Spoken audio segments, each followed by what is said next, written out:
तो ये एग्जाम्पल करते हैं। तो अच्छा, इस वाले एग्जाम्पल को देख करके आपको लग रहा होगा कि इस तरह के एग्जाम्पल तो कर चुके हैं अपन पहले। तो इसको एक्चुअली करने का पर्पस क्या है कि इस तरह के क्वेश्चंस को करने के लिए हम एक सिस्टमैटिक अप्रोच को फॉलो करें। ठीक है, तो दो ब्लॉक की जो प्रॉब्लम्स होती हैं, है ना, ब्लॉक ऑन ब्लॉक प्रॉब्लम्स में, है ना, उसमें तो एनालिसिस ठीक है ना, रिलेटिवली स्ट्रेट फॉरवर्ड होता है, तो उसमें दिक्कत नहीं होती है।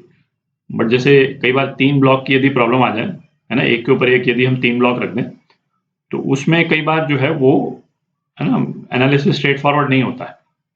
ठीक है, तो इसका पर्पस है कि यदि हमारे पास में एक सिस्टमैटिक अप्रोच होगी ना इस तरह के प्रॉब्लम्स को करने की, तो फिर किसी भी तरह की प्रॉब्लम आएगी तो उसको फिर टैकल करने में हमको परेशानी नहीं होगी, है ना, ये पर्पस है ना। एक एक सीक्वेंस ऑफ स्टेप्स जो है वो यदि हम फॉलो करें इस तरह की प्रॉब्लम्स में, तो इन प्रॉब्लम्स का एनालिसिस जो है वो सिंप्लीफाई हो जाता है। तो अगले कुछ वीडियोस में अपन इसी कैटेगरी की प्रॉब्लम्स करेंगे। तो यहाँ पे तो 2 ब्लॉक्स लिए हैं अपन ने, फिर आगे के वीडियोस में फिर अपन 3 ब्लॉक भी लेंगे, है ना, उन प्रॉब्लम्स को भी करेंगे। तो मेरा सजेशन होगा कि इस तरह की सारी प्रॉब्लम्स जो हैं वो आप, मतलब सारे वीडियोस जो हैं वो एक ही सीक्वेंस में देख लें, है ना, ताकि अप्रिशिएशन जो है वो थोड़ा सा बेटर रहेगा। ठीक है, एक ही दिन में कर लें उसको। तो अब करते हैं इस एग्जाम्पल को, है ना। हमको क्या दे रखा है ना, 2 ब्लॉक्स दे रखे हैं, दोनों का मास जो है वो 1 kg है, और उस पे अपन ने हॉरिजॉन्टल फोर्स लगाया M2 पे। ठीक है, ये हॉरिजॉन्टल फोर्स M2 पे लगाया, तो फोर्स वेरी कर रहा है, एक बार 20 न्यूटन लगाया, एक बार 10 न्यूटन।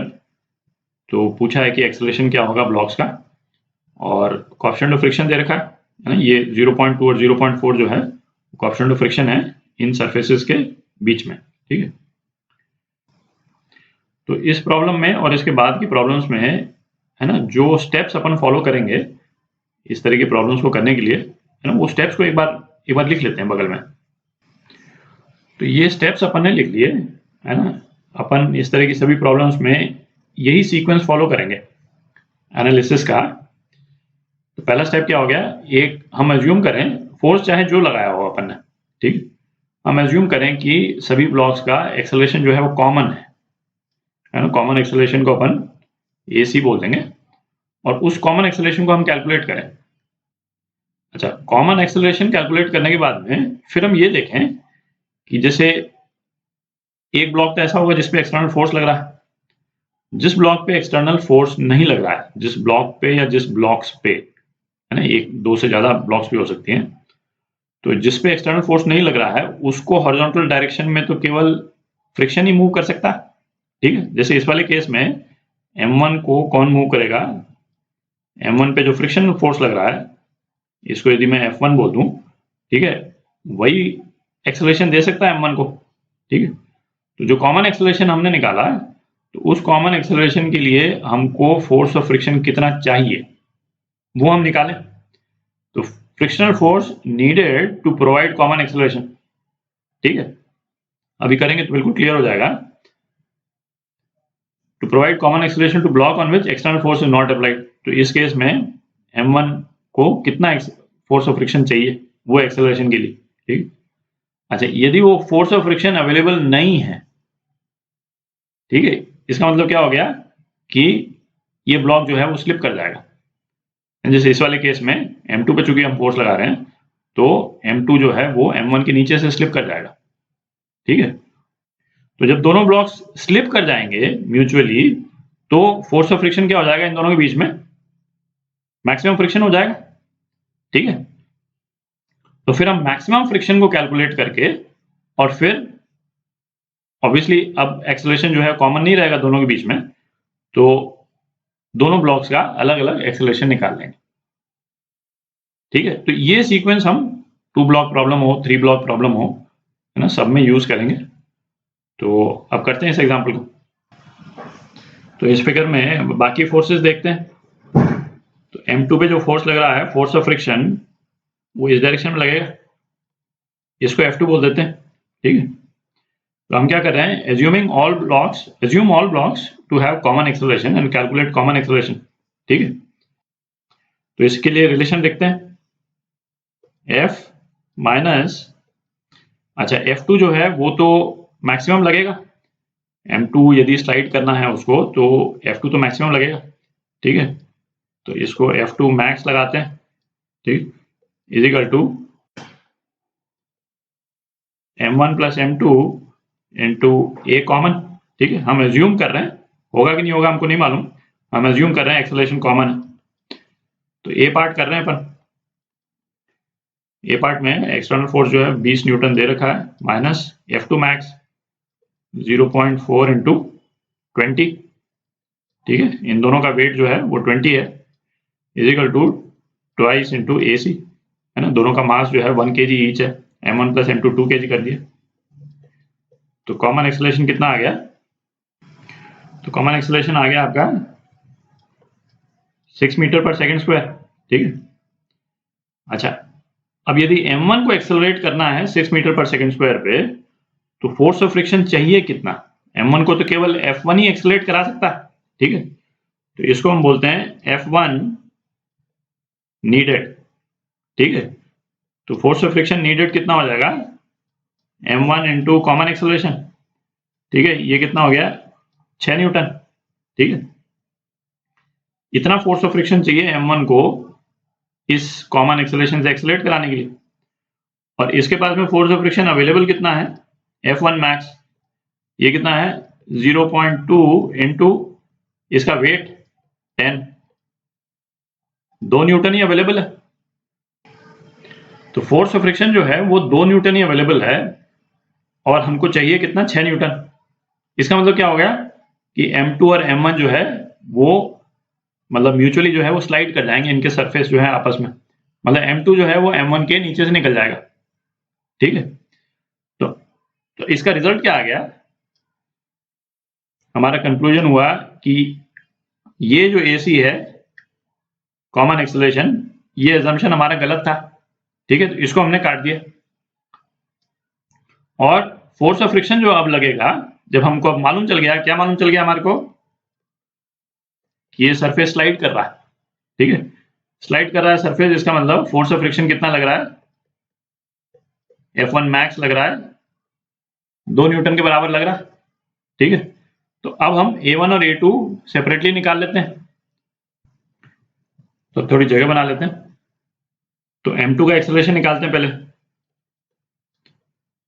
फॉर M2 क्या इक्वेशन हो जाएगी, F माइनस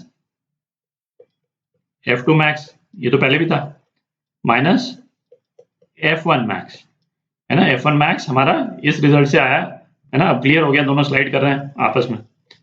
ये कितना हो जाएगा M2 इंटू A2, अब कॉमन नहीं है तो अलग लिख रहे हैं। तो ये कितना हो गया 20 माइनस F2 मैक्स कितना था 8, और F1 मैक्स है 2, is equal to 1 into A2, ठीक है।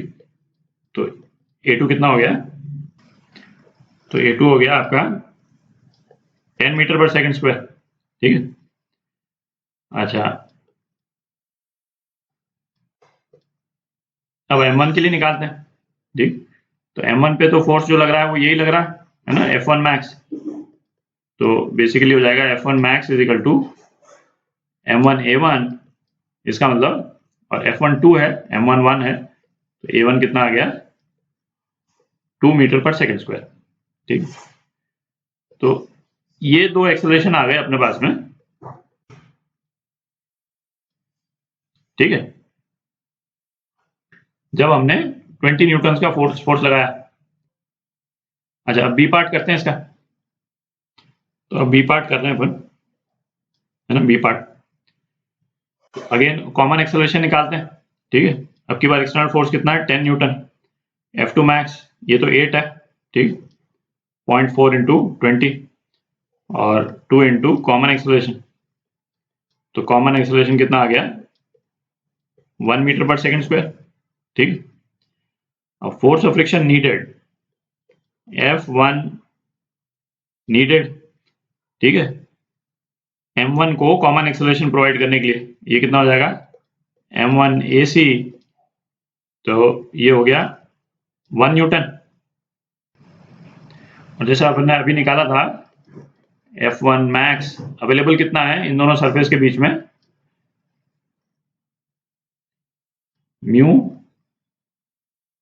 म्यू1 m1g इतना अवेलेबल है, ठीक है।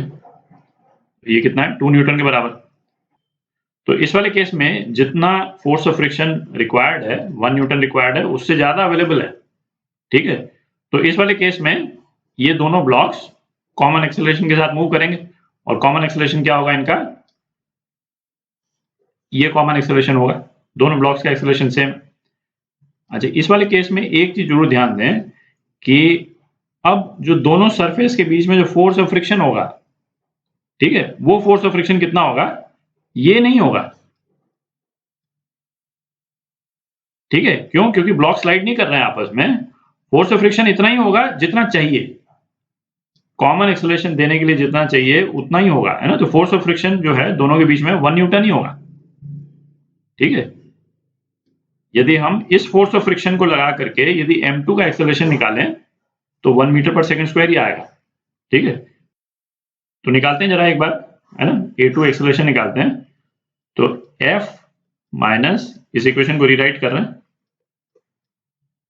F2 मैक्स नीचे वाले सरफेस पे तो F2 मैक्स ही लगेगा, ऊपर वाले सरफेस पे M2 के F1 मैक्स नहीं लग रहा है आपकी बार, कितना लग रहा है F1 नीडेड। तो मैं लिख ही देता हूं इसको, F1 नीडेड लग रहा है इस केस में, ठीक है, is equal to M2 into, ये तो कॉमन एक्सेलरेशन हो जाएगा, a निकालते हैं, चलिए a2 लिख देता हूं मैं। तो कितना हो गया 10 minus 8 minus F1 needed 1 is equal to 1a2। तो a2 कितना आ गया 1 मीटर पर सेकंड स्क्वायर आ गया, है ना, जो कि कॉमन एक्सेलरेशन के बराबर, ठीक है। तो अगले वीडियो में, है ना, एक एग्जांपल और करेंगे 2 ब्लॉक प्रॉब्लम का। तो उसमें फोर्स जो है वो अपन M1 पे लगाएंगे, M1 पे फोर्स लगाएंगे और इसी सीक्वेंस को फॉलो करेंगे और फिर एनालाइज करेंगे उसको, ठीक है।